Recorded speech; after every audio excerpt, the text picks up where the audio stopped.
So at my school, at Bonnie Lake High School, we do what we call an IES. It is an International Economic Summit. It came out of a university program a long time ago, and they stopped carrying it, but we have continued it on. So basically what it is all of the seniors in contemporary world studies in everyone's classroom gets together and they get assigned a different country. And the kids spend months, 6 weeks, almost 8 weeks, researching their country and finding out everything there is to know about it. So they find out cultural things, they find out about the standard of living, they find out about economics, food, and a lot of current issues that are happening in their country. And then what we do is we have this huge International Economic Summit in the gym. So the kids all basically take a field trip in our building, and almost the entire senior class, I think there was 282 students this year in the gym, and the whole day is planned out to be this economic summit. They start with a cultural fair, so we have them present food, they have costumes, they have table displays, all about their country and celebrating what's happening there. And then we move into a part where they have issue statements.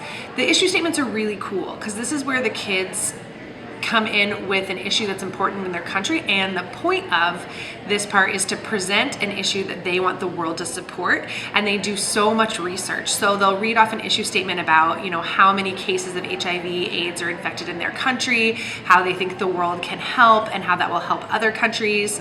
We had other countries come and talk about ISIS and the current threat of ISIS and how that was spreading throughout the world and just terrorism in general.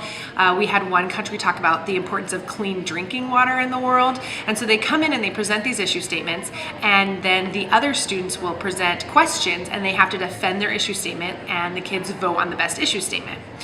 Then we move back to the tables, to their display areas, and they take a quiz on maps and flags and just like basic geographical information. They take that quiz as a team. And then we move into a trading session. It's a really crazy fun time. It's like playing Monopoly but with world resources. So the kids have these import and export goals, and they're trying to get people within alliances. So they even create alliances, and in those alliances they can put sanctions on other countries, and they have to pay tariffs if they trade outside their alliance. It's so much fun. They can also come to the bank, and my favorite part is being the banker, and they have to come buy long-term development projects, and this simulates investment in their country, so they can buy things like transparent and accountable governance, or environment, or infrastructure. There's 6 different things that they can purchase. So they also purchase all those things based on their research and what they know is most important for their country.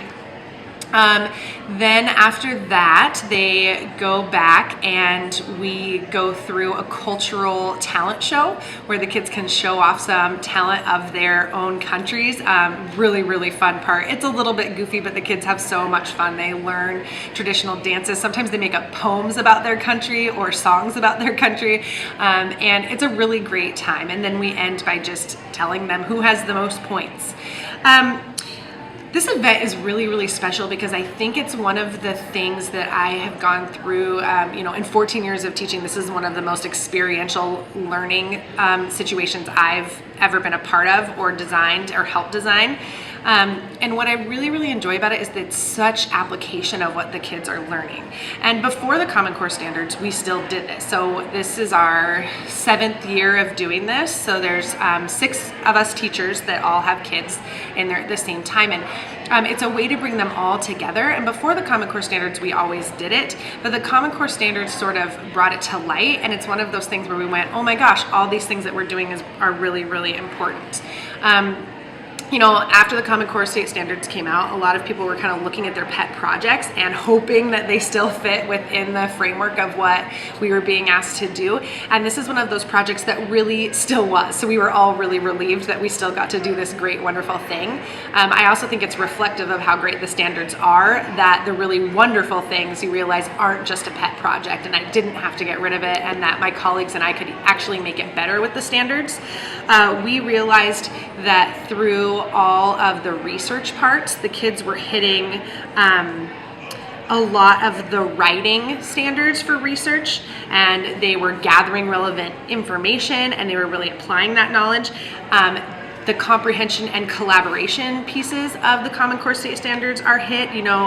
Almost all of the learning and speaking standards are hit. So those anchor standards, we are doing them all in one day, and it's pretty amazing.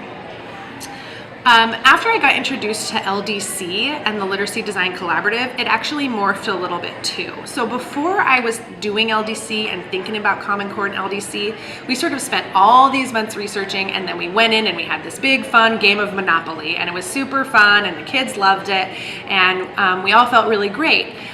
One of the struggles that I had with the project is that it was a team project. So at the end I was like, there's 4 of you on this team. I saw 2 of you really getting into it. I know one of you was really into the research, but how much did you each individually know? That's always a struggle with me in my grading practices. I'm really dedicated to my grades showing what each individual kid can know and do, and those just being a really good filter for that. And so LDC really helped me to transform this experience into something where I could bring it back and have them do a reflection writing task and really see what each individual student did. So after my introduction to LDC and Common Core, what I did was I took this experiential learning simulation that we'd always done for the Economic Summit, and I put it into sort of an LDC framework. So I didn't morph it too much, but what I did is I started having really specific reading and research tasks that go with the LDC framework in the beginning, and having the kids turn those in as assignments along the way instead of just this big collaborative research, find out what you know and show it off. It really became more scaffolded as they went in to show those little learning pieces. And the Common Core also called on me to do that. A lot of the reading standards might have been being met by some of the kids when they were researching, but by purposefully looking at the different pieces of the Common Core and the LDC together, I could make sort of mini tasks or lessons along the way to really scaffold. So it became much more purposeful. And now at the end, the kids come back and they pull out all of their research and they get back together with their team and they do a reflection paper. And so the reflection paper is really an argumentative paper in complete LDC fashion, and I use the LDC rubric. In my classroom, this will be the 7th time they've done this with the LDC rubric. So they do a complete LDC reflection paper, argumentative, and basically arguing how they applied the research that they did ahead of time and how that helped them to theoretically impact and increase the standard of living in their country. Overall, it's just so exciting. It's my favorite day of the year. The seniors get in there, they get to eat good food and dance a little bit and trade and talk to their friends. It's kind of a big party and I love it. And so I really just wanted to do this video blog to talk to other teachers and maybe think about how can you take LDC and Common Core and make something really creative and something exciting and something experiential for your students, because it doesn't always have to be paper, pencil, type it out, read it, write it, annotate it, go. I think that sometimes we need to really be creative, and this is one of those opportunities for me as a teacher where the Common Core and LDC actually lended to my creativity instead of stifling it. So it's really exciting.